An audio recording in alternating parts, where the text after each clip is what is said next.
the investment landscape has changed over the last couple of years. It's not just about writing a big check, giving a great valuation. These days, it's gotten a bit more nuanced. It's also a lot about how can the investor bring value add to the company. A lot of people talk about it. It's really nice to talk about it. I talk about it as well, but the execution and follow-up is always more key than talking about it. I'll start by letting my panelists do a 30-second introduction from the furthest to the nearest to me. So David, after you. David Gowdey. I am the managing partner at Genping Ventures. We're an early stage VC fund with about $1.5 billion under management. And we invest predominantly across India and Southeast Asia between seed and Series B. Genping from Vertex Ventures, which is a VC platform globally, have 7 funds, cover 6 billion AUM. I belong to the Southeast Asia India team. Currently, our Fund 5, 540 million. So generally focus on Series A, B stage investment. I am Jelmer David Ikink from Foxmont Capital Partners. As Martin said, we're a Philippine-focused venture capital fund. We're on our 3rd fund, started in 2018, and we've invested in over 40 companies so far. Hi, good morning. Karan Mohla from B Capital. We're a global venture and growth stage fund, manage about 10 billion across different funds in the US and Asia. I help lead our investments across India, Southeast Asia, and Middle East primarily. Thanks for having us. Hi, I'm Tianna Nguyen. I'm part of Alensia, which does strategic advisory and consulting. We also do investments into private equity, private credit, and also have done investments into direct as well. Right. Thank you, everyone. Less than 30 seconds. First question. Let's talk about funding/investing models these days. In the I talked about last few years, things have changed. Can we have a bit of sharing on what has fundamentally changed in this investor-founder relationship? Anyone? David, maybe? Oh, yeah. Well, I don't know that we've changed. I think as a firm, we've always been quite focused on the investment thesis that we have. I think the thing that probably has changed, particularly in Southeast Asia, is the accessibility to capital at different stages within the capital stack. But as an investor, the thing that you want is you want a lot of rigor in terms of the types of companies, how you build your portfolio construction. And ideally, you want to see a lot of pattern recognition around what you're doing, where you're investing within the similar types of businesses. We would never invest in a competitive business, but similar types of businesses, because the learnings then flow on to that next investment. And so to give you an example of that, I invested in Lenskart in India in a very early stage where he needed to build out a retail network. I then invested at Jungle in a company called Pomelo, which was predominantly in e-commerce, fast fashion. They were building out offline retail, and then invested in a company called Sociola, which is beauty cosmetics in Indonesia.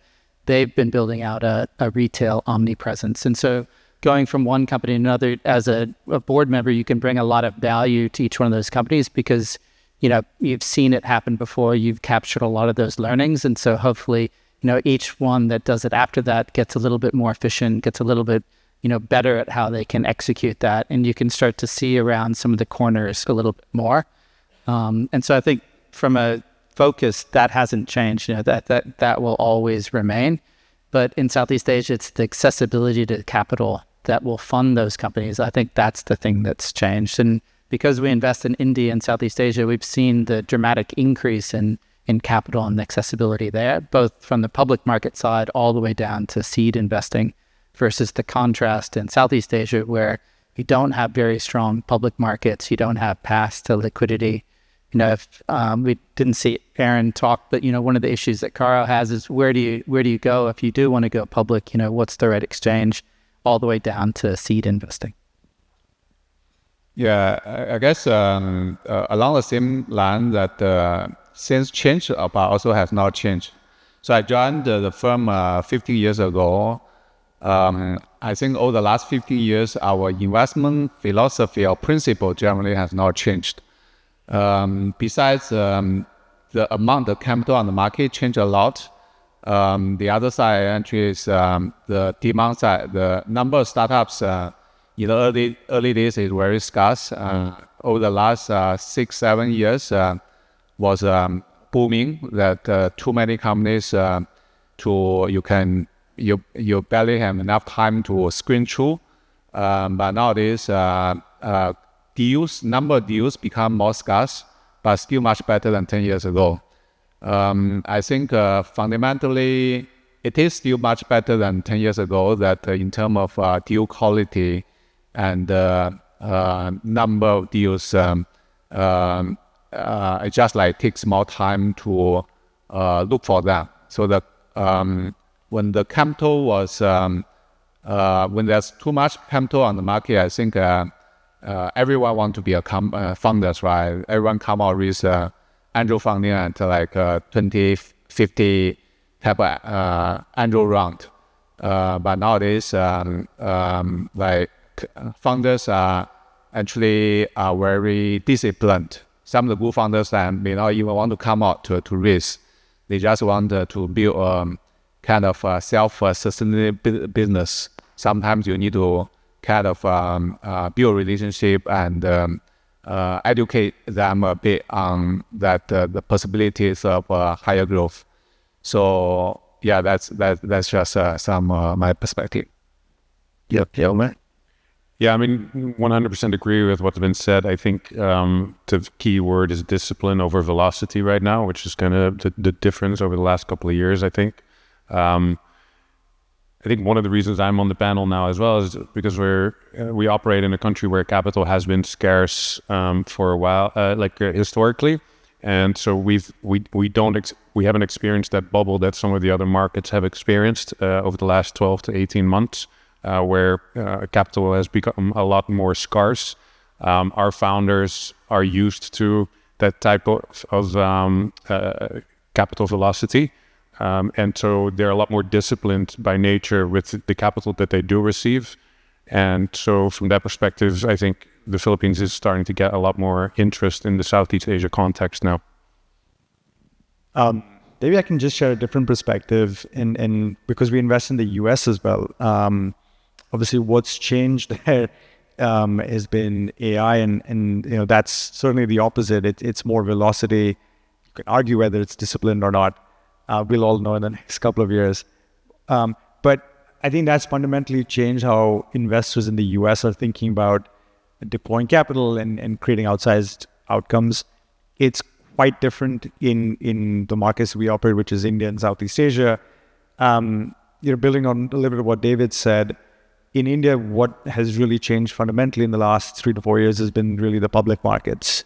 And not just for large cap tech IPOs, which there have been a few, and they've really appreciated post going public, but also at the small and mid cap, really the $300 to $400 million to $1 billion, there is probably 10 to 15 tech IPOs that went public in that range and created significant returns for investors, which is really what we're all trying to do at the end of the day.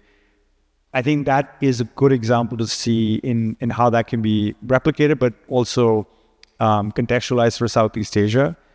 What we had seen there's a lot of businesses that would always look to expand out of India and really look at Southeast Asia, and it's not one market, it's multiple markets. That has not proven to be as easy as I think a lot of people thought. But the expansion story across Asia, ex-China for a second, I think still holds true. We're fortunate to partner with Aaron at Caro, but when you look at market expansion across different geographies, I think that's where founders are finding it harder to be able to scale at the same pace that was originally thought. Whereas markets like India, which are becoming deeper, more locally, and then really creating the sort of alpha that you need for going public or really creating institutional company building, that's the part that's a little bit of a missing ingredient here. And it's also because it's, capital scarcity, which plays a role in it. So I think as founders think about building businesses across regions or even going deeper in markets, that they really have to think through what is the end outcome and then almost try and work backwards if they want to raise institutional capital. And I think that's been the big characteristic over the last couple of years. And we do see that it's starting to move in the right direction, but it is a slower and somewhat painful process sometimes. Can I? Yeah, so back when I was doing M&A and corporate finance, we also worked with venture capital, venture debt, as well as the companies that were being invested by them. And at that time, a lot of the focus was on founder stories. And I think that has shifted now into the founder systems, into what investors actually look at in terms of how they hire, how they adapt, and how they're resilient. As you touched on, Karan, on AI, I think that's a big source of what are the teams going to look like into the future.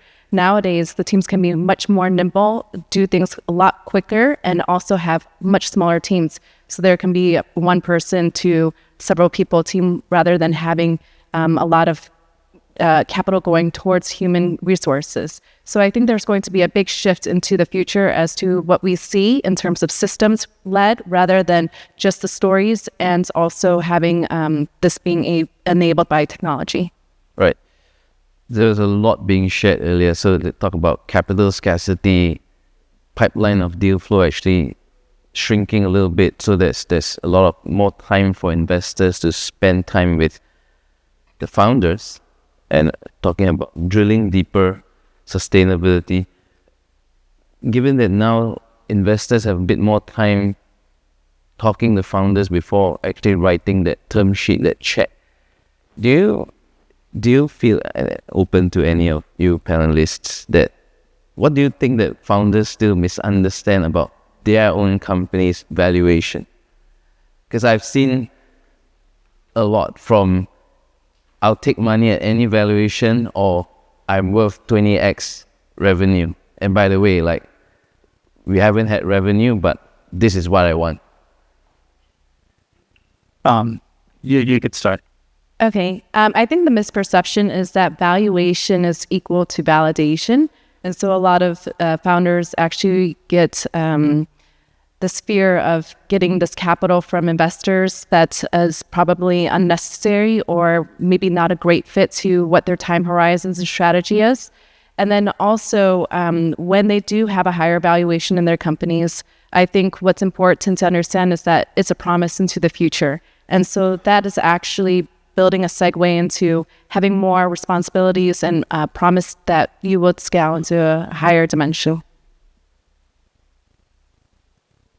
Yeah.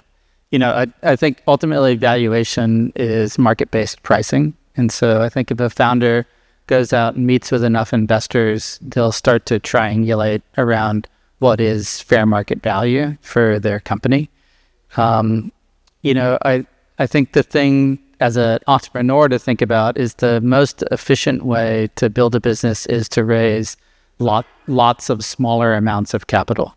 And so, because then you have an increase in value as you're taking more capital on. And so over the long term, you will suffer less dilution through that strategy. I think, unfortunately, most investors don't invest that way. They want to invest larger pools of capital. And so you're going to take more dilution. And so a lot of times that will incentivize founders to try and push for higher valuations, because then they take less dilution but still get to take the large amount of capital. And so I think what we've tried to do is we've tried to fund more in smaller increments. And so, you can fund equity and then you can top up through a note structure. And so I think in Southeast Asia in particular, you see a lot of founders raise an equity round, sets the pricing, and then within 12 to 18 months, they're topping that up with a convertible note, which will then convert at the next round or a discount to the next round. And then they're stepping their way up with capital. I think that saves them some dilution from an investor's perspective. It de-risks us to a certain extent because you don't have to write a much larger check up front, and then you can kind of feed that in over time. And so I think that's turned out to be quite effective tool for us and for our founders to kind of phase their way into capital. Yeah, I guess just want to add that I think generally the founders' expectation for valuation has come down significantly. But what happens, VCs also get probably even more realistic than before, right? So there's still a gap that despite the expectation of valuation come down, but now everyone realizes that the so-called expectation of future growth potential is kind of come down even more, right? So that we used to think like Southeast Asia probably will be easier to support a regional growth story. But the last 10 years proves that it's harder than everyone think. So for VCs, we generally be more selective and be more picky on that regional thesis. But a lot of the founders didn't realize that that they were asking for higher valuation. Now they are already come down. Seems like they still can't really get VCs interested. But the larger part, actually, I feel is more the business thesis building of the founder part is still a bit lacking. But the gap is becoming smaller and smaller. Yeah, maybe just adding on what Tianna said around the validation of a valuation. I mean, that's a snapshot and a certain moment of time. After that, you still need to realize that valuation. And I think one of the things that founders sometimes get wrong is that they focus too much on that top line number as opposed to what an investor can bring to the table, what value they can create post investment, and that you need to, as a founder and as a shareholder, you need to make sure that if you're still burning cash and you still need capital in the next round, you need to make sure that that can be at an up round. Otherwise, you have a completely different conversation with investors for that next round, right? So making sure that it's an appropriate valuation and not just top line validation is important to sustain your company beyond this round. Okay, now I want to jump into the next topic, value adding. And I will start with Karan. So beyond writing a nice check at a valuation that provides validation, how is B Capital approaching value add? And I think that's been a big part of our genesis in many ways. This was obviously before I joined, but one of our founders, Raj, was at Bain Capital, and they obviously had a very close connection with Bain Consulting when they started. When we started and until today, BCG is a strategic partnership and a strategic LP in our funds. Of course, we're separate entities, but that was with the thought of actually having both folks within B Capital, but also as an extension of our team with BCG to work with portfolio companies post-investment. Now, I think every investor wants to be value additive, and I think everybody approaches it with the right intention.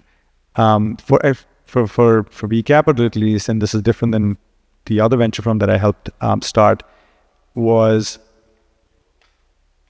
how do you sort of put that in practice? And my colleague Arijit, we have a team of folks who are ex-operators, ex-consultants who have worked on company acceleration. And for us, it really takes in three forms. One is on anything which helps the business or the revenue grow. It can be through market expansion exercises or actually helping connect with customers through our networks and through BCG. And we have generally about 12 people from BCG every year that come and work with us across the US and Asia. We have, I think, 4 venture partners from BCG that work with us across different regions. That also then extends into doing project work, which is typically paid by B Capital or very significantly discounted because BCG is expensive. So for us, that's the lion's share of where we work with portfolio companies. We also have an in-house capital advisory team that actually works on future rounds of financing, with helping structure debt and other forms of financing, and then also help with exits at the right time. And the third, which is much more recent, is our own internal AI and tech team. So we've built out our own platform over the last year or so, which has actually been led by Eduardo. And then the idea is to actually take that to the portfolio companies for them to leverage the way they see fit, because it's a fairly flexible architecture. So those are the three. There's Martin, that we've worked with portfolio companies, and I think we've seen you can probably do it in 10 different ways. But if you pick your spot and you do it repeatedly, founders understand what you're bringing to the table, and it does help with more than just capital. We've just seen that time and time again. I will say not every company requires that sort of help. Not every company can absorb that sort of value add. But the ones that do, I think we do seek to engage quite deeply with them. Jelmer, I know Foxmont has a program like that, so can you share with us what you guys are doing? Yeah, maybe just first high level, quite a lot of similarities. So we have some venture partners in our fund management company as well that hail from, that are the head of BCG Philippines, that work with GCash, the largest e-wallet in the Philippines, or with Coupang, like a strong e-commerce experience in Korea. And they all bring their own value add in our investment committee to understand what we can drive post-investment. Maybe just a specific example, we are an early stage investor, so we're typically the first institutional investor in. And what that often means is that we really need to handhold the founder in terms of what the growth means and how you can kind of activate that. So we do that through operational strategies, we do that through market access, and we do that also through governance. And so in terms of these three items, for one of our portfolio companies, a cosmetics company called Colorette, in terms of operational excellence, we brought in a new COO who has very specific expertise in the cosmetics and e-commerce, who has been able to bring other talented people into the company as well, and was really complementary to the existing founder that was there. Similarly, we helped that company through shortening their cash conversion cycle significantly, which then means that they don't need to raise as much capital going forward as they grow anymore. In terms of governance, we see governance not as red tape, but we really see it as if you nail that right, you can make a lot quicker decision making and be a lot more nimble. So we institutionalized that pretty early on with our portfolio companies as well. And then in terms of market access, we've brought in a regional consumer investor in the round after we came in, who brings their own level of expertise. So we're quite picky in terms of what kind of new investors come into our portfolio companies in subsequent rounds, as well as brought in consultants who could optimize the procurement process out of China and out of Taiwan for these cosmetics products for our founder. So really a quite holistic approach post-investment to bring that company to growth. David or Liu? We tend to tailor a lot of the work that we do based upon the situation of each individual company. And so if you think about in Southeast Asia in particular, you see a lot of first-time founders. And so if we're investing in a first-time founder at a seed stage, so it's just the company getting off the ground, the level of involvement really mirrors the challenges that they're going to be facing in getting the business going, versus investing in a second-time founder in a Series A or a Series B. Their challenges are going to be very different. And so I think it's really tailoring what it is that you're doing and how you're trying to help them overcome some of the challenges, reduce friction, enhance the business. But it's really in partnership with what they're looking for and where their needs really are. And so I think you kind of have to tailor that to each of the individual scenarios. Yeah, I think totally agree with what David mentioned, that in our region, more first-time entrepreneurs, especially it's generally for the country level, the startup ecosystem is also a little bit shallow. So many of them may not really have the enough partners to support for them to become like regional players. So I think at least from our team's perspective, we tend to spend more time on the strategic level settings. So make sure that they are roughly on the shifting on the like the correct directions. Then from there, then of course getting all the operational help when needed. There's a lot of tools available, but I guess it must be quite intimidating for a first-time founder to be on the receiving end of being consultants, this and that strategic consultant.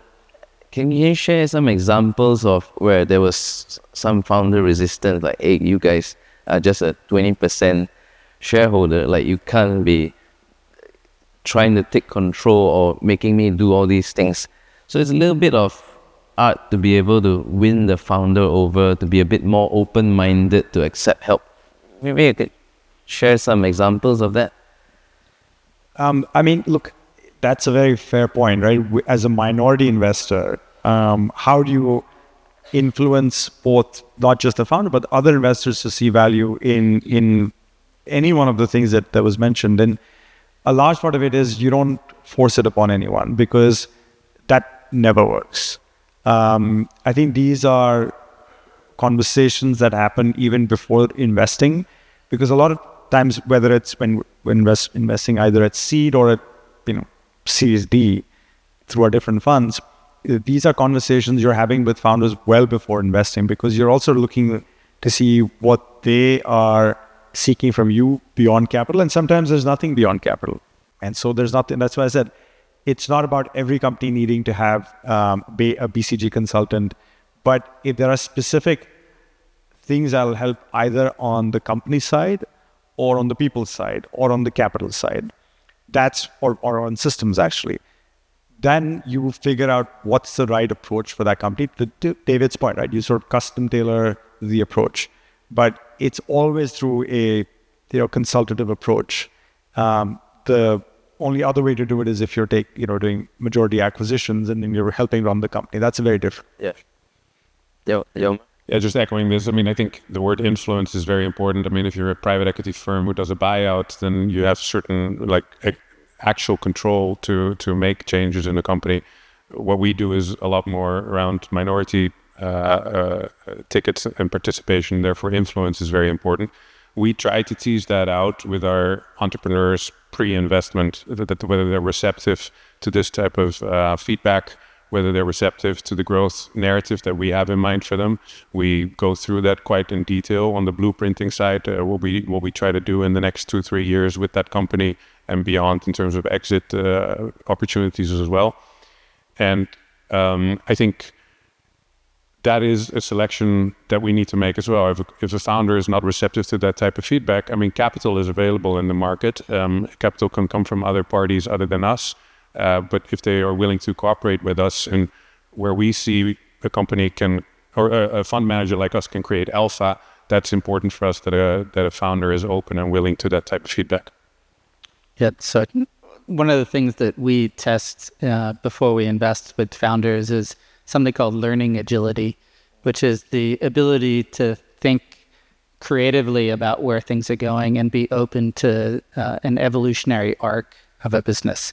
If you see founders who are quite rigid in their thinking, they tend to want to keep doing the same thing and not evolve, not learn from what it is that their information that they're receiving about their business. And so I'll give you an example. So there's a guy named Stuart Butterfield. He wanted to build a game. And so he was building that game. And as part of building the game, he wanted to host the images in the game in a more effective solution. And so he built an image hosting tool, which then became Flickr. And so when I was at Yahoo, we acquired Flickr as a business. He stayed at Yahoo, helped build out Yahoo Photos, and then he left Yahoo and he went to build a game again. But this time his engineering team was spread out all over the place. And so he built a communication tool as part of helping to build that game. And then that communication tool became Slack. And so, the funny thing is that he desperately wanted to build a game and he ended up building lots of other businesses.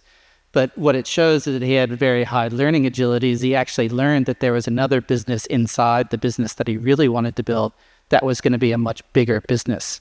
And so if he had been very rigid in his thinking, he would have built a game. But because he had high learning agility, he actually ended up with 2 fantastic businesses. And so you have to be able to support that evolutionary arc. And as an investor, you have to be open to the fact that where you start out isn't necessarily where you end up, and that it's a journey along the way. Well said, David. Liu.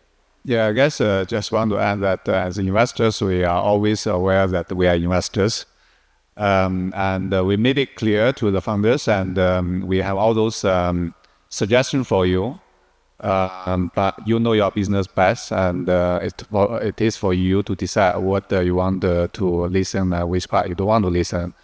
But at least let's go through that reasonings, right? So that I think we get pushback by the founders all the time. And I think that's what we expected to see anyway. Yeah. Tianna? I think it's also something that is aligned ahead of the investment that's going into the company beforehand. And when you have that agreement in place into what type of feedback that they're willing to listen to, I think they can be more open to that. I think being closer to the founders is also by being helpful. So making those proper introductions, helping them with their other subsequent fundraisers, etc. I think shows that you want to have more skin in the game or initiatives to actually see them succeed.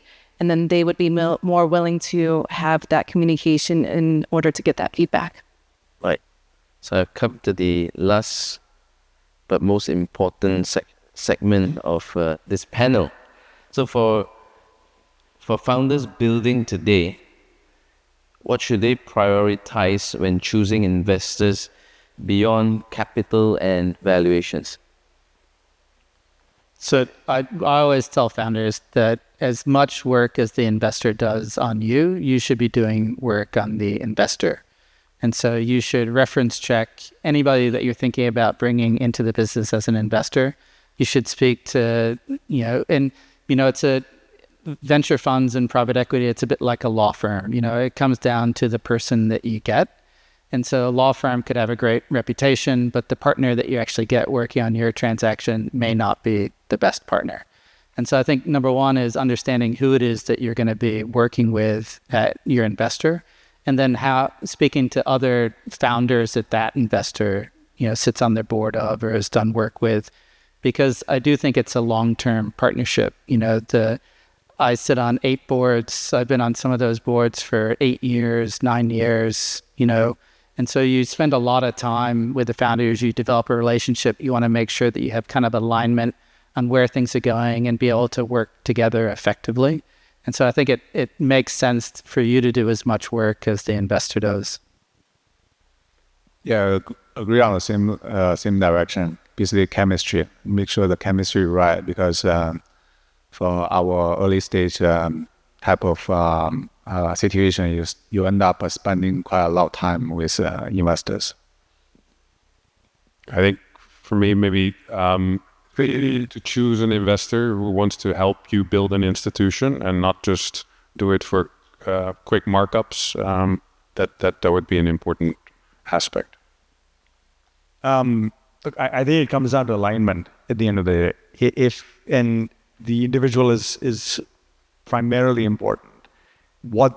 As in the individual investor, what the individual investor represents is also important, because that's how you build longer term alignment. And so I think having that chemistry and that trust, which takes time, and so spending that time, if you're doing deals, in 2 weeks, you'll never be able to build that chemistry. And actually some of the best founder relationships I've had is when you've actually been engaged with the founder for a reasonable period of time. And I'll maybe just give 2 examples. I'll pick on the Lenscard, because at my previous firm, we were the seed investors there. And he had 4 different businesses, WatchCard, Backstock, and JewelsCard. And then over a period of 18 months, we actually convinced him that probably just focusing on one was better than actually having 4. That would not have happened if you didn't have alignment on the kind of business to build. And the other one, which I was involved with, is a company called FirstCry, which is publicly listed in India today. But he was struggling to build a pure online baby care brand. Through conversations, we realized, along with our co-investor in that round, that actually building an offline channel in India in 2011 was probably the way to build distribution and discoverability. And I think the founder again went through his own journey to figure out why that worked, and then came back to say, actually, you guys are right, but I want to do it differently. And he had a slightly different model. But through that debate, which took 6 months, we actually, and this is full credit to the founder, frankly, figured out the model which is a large part of the business and profitability today. I think if you go through companies which have done well or not done well, you will find instances, and more than one instance, where fundamental disagreement or agreement has led to certain outcomes. So you can almost pinpoint where that inflection happened. That is because of alignment or misalignment. Mostly. It can also be down to either poor execution or just, force majeure. But I think coming back to that as a central basis of building a founder-investor relationship, that just happens in every segment. So just alignment and how you get to that is super important. So I love acronyms, and I'm going to bring up an acronym today, and it will be VIBE. So V would be what Karan spoke about, which is valuations alignment. How do you handle those disagreements, and what are your ethics, and are they shared? From an investor's point of view, it's if the founders actually prefer candor over comfort, and are they going to use those type of pushbacks in order to make progress? And together, does this sharpen your vision, or does it actually give you stress? I would be incentives match. And so that would ensure that the fund horizon or lifetime is actually matched with the founder's timing as well as the market timing of that period. Nobody wants a mismatch, and also nobody wants rush pivots. So ensuring that that's done properly. B would be bad timing or bad times behavior. So in a downturn, can the investors actually be a constructive partner in what you're trying to achieve? With investors, actually, they really do not want to have blurry or they would want rather to have transparent communication. And if there's any setbacks or problems, to bring that ahead forward in time. And E, lastly, would be execution edge. And so that's some of the things that we talked about earlier, whether that's really good judgments or being able to have concrete help, and then also having clean terms. So that's how I ended with. Thank you. So we've come to the end part of the panel. I'd like to open up to the floor. I know in Asia, people tend not to ask questions, but please try to make this a bit different. Come on. Question. Can someone hand the mic to that gentleman over there?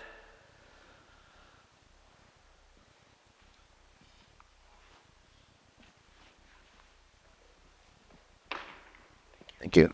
I guess they weren't ready for questions. First customer of the day.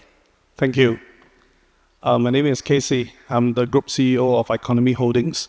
I have a question in relation to valuation.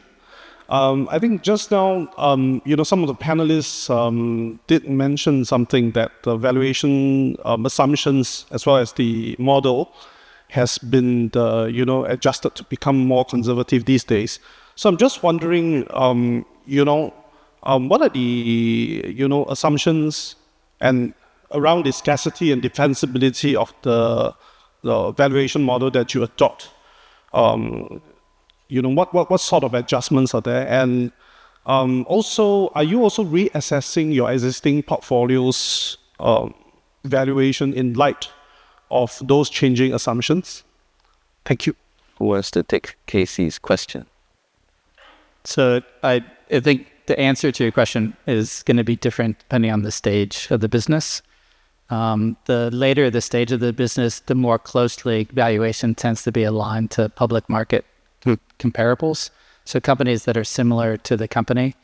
I think if you think about the fundamentals of valuation, there's an element which is the net present value, which you can calculate, and then there's a terminal value. And it's the weighting of the terminal value and how much you think the business will grow in the future to get the total valuation today. Early stage investing, it really comes down to, top-down analysis.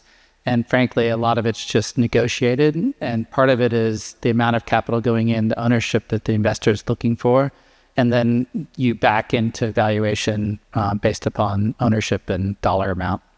But anyone want to? Maybe I'll address the second part of that question. Yeah, we do regularly. I think we all do have to actually reprice our investments if there are changes in that investment's valuation.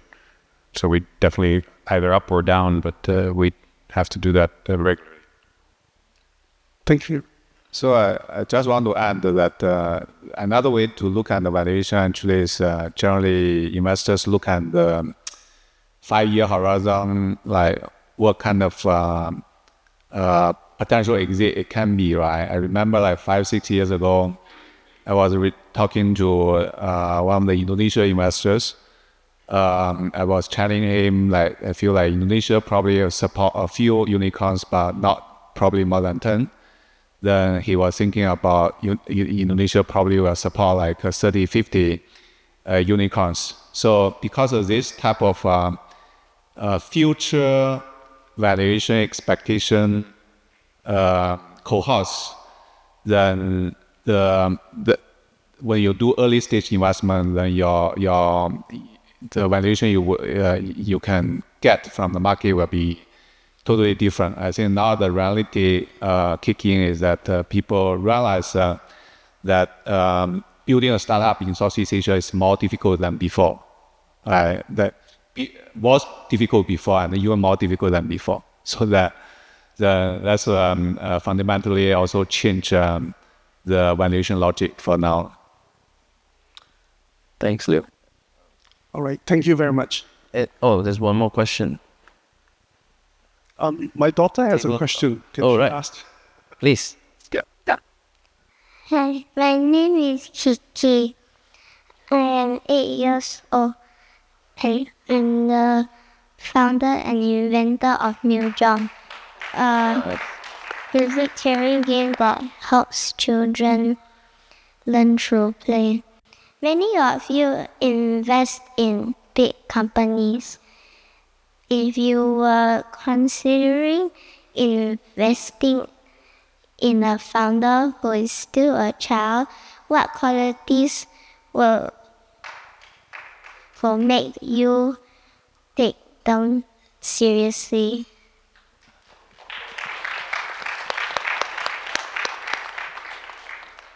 I think to start off with this mindset, I mean, starting a company this early on means it's part of your DNA.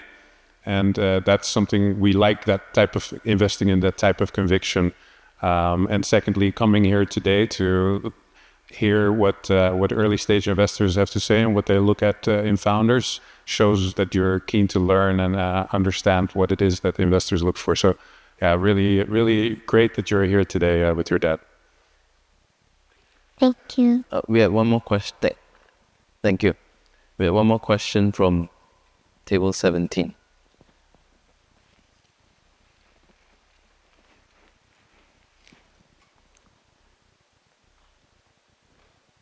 Hello, my name is Anne.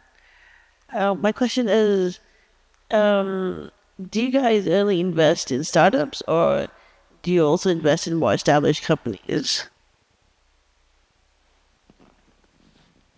I think it depends on the fund that you're speaking to. But for instance, we do invest in slightly more mature companies, but within our sectors of focus. If it's outside of technology or healthcare or certain areas of energy transition, we would not invest. But within that, we have invested in companies that are a little bit more established. And then that would come from our growth fund, which is a very different outlook on returns than a venture fund. Yeah, I think the key there is to think about the return profile, because there are very good businesses, profitable businesses, that just won't generate a venture style return profile. And so it doesn't matter at this stage. You would just say, we don't think we're going to make the right multiple, the right IRR within the time period that we're investing. And so why do people invest in tech? Why do people invest in early stage? The reason is that you can get very rapid growth. You can come in at a lower price and you can grow the business very rapidly within a 5 to 8 to 10 year period. And some more traditional businesses just don't see that rate of growth, which impacts the ability to generate the returns within the period that we want. And so that's really one of the guiding factors around what's appealing versus what's not appealing. I think it's also about risk as well, the risk and return profile. If you're early stage investors, usually the risk profile is a bit higher compared to those that are later stages. We typically do private equity, private credit, CLOs, hedge funds, some real estate strategies. But that being said, from an individual perspective, when the opportunities don't come by, there's times that are more opportunistic in which we do direct deals into very early stage companies, knowing that risk is there. And so the check size amount may vary depending on what we perceive as that type of risk. Well, I think that's all the time we have for questions. We had a great half an hour of insights from my esteemed panelists. We talked about investor-founder dynamics, how it has changed, how it hasn't changed. We talked about valuation is validation. We talked about value-add models and also how to influence founders to be comfortable to partner up together with the investor. And we've come to the end of this. I hope everyone learned as much as I did. I really enjoyed this time. So thank you very much, fellow panelists, for your time, for coming here today.